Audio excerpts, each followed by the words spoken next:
بسم الله الرحمن الرحيم عما يتساءلون عن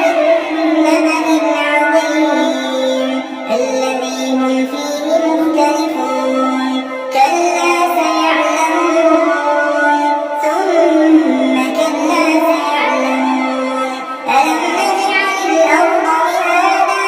والجبال أوتادا وخلقناكم أزواجا وجعلنا نومكم سباتا وجعلنا الليل لباسا وجعلنا النهار معاشا وبنينا فوقكم سبعا شدادا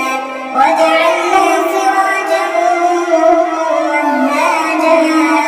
وأنزلنا من المعصرات ماء ثجاجا لنخرج به حبا ونباتا وجنات ألفافا إن يوم الفصل كان ميقاتا